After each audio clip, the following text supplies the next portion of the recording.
Guys, അപ്പോൾ എല്ലാവർക്കും നമസ്കാരം. പുതിയൊരു വീഡിയോയിലേക്ക് സ്വാഗതം. നമുക്കിന്നൊരു ഉള്ളിവട റെഡിയാക്കിയാലോ. ഒരു 5 സവാള എടുത്ത് അരിഞ്ഞിട്ടുണ്ട്, ഒരു ശകലം കറിവേപ്പില ഇട്ടു, പിന്നെ അതിൻ്റെ കൂടെ നമുക്ക് ഇഞ്ചി ചെറുതായിട്ടൊന്ന് അരിഞ്ഞിട്ടിട്ടുണ്ട്. ഇനി ഇതിൻ്റെ കൂടെ തന്നെ നമുക്ക് കുറച്ച് കടലമാവും കുറച്ച് മൈദ മാവും കൂടെ ഇടാം. അപ്പോൾ നമ്മൾ കടലമാവും മൈദമാവും ഇട്ടിട്ടുണ്ട്. ഇനി അതിനകത്തേക്ക് നമുക്ക് ആവശ്യത്തിന് ഉപ്പ് വേണം. ഒരു ശകലം മുളക് പൊടി കൂടെ ചേർത്ത് നന്നായിട്ടൊന്ന് മിക്സ് ചെയ്തിട്ട് വയ്ക്കാം. എന്നിട്ട് നമുക്ക് എണ്ണയിലിട്ട് ഞാനിത് റെഡിയാക്കി നിങ്ങളെ കാണിക്കാം.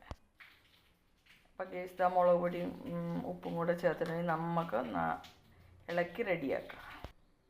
അപ്പോൾ നമ്മുടെ മാവ് ഇത് ഓൾറെഡി ഇവിടെ റെഡിയാക്കി കഴിഞ്ഞു.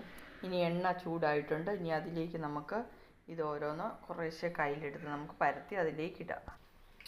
ഗൈസ്, നമ്മൾ നന്നായിട്ടിത് എണ്ണയ്ക്കകത്തിട്ട് നല്ല മൊരിഞ്ഞ് റെഡിയായി വന്നിട്ടുണ്ട്. ഞാൻ റെഡിയാക്കി എടുത്തിട്ട് നിങ്ങളെ കാണിക്കാവുന്നുണ്ട്. നമ്മുടെ ഉള്ളിവട അതേ ഇവിടെ റെഡി ആയിട്ടുണ്ട് ഗൈസ്. ഇനി നമ്മൾ ഇതുപോലെ നിങ്ങളും വീട്ടിൽ ചെയ്ത് നോക്കുക. എന്നിട്ട് ഇഷ്ടപ്പെട്ടെങ്കിൽ ലൈക്ക് ചെയ്യുക, കമൻറ്റ് ചെയ്യുക, സബ്സ്ക്രൈബ് ചെയ്യുക. അപ്പോൾ ശരി, bye. Geetha Sabu. Okay, bye.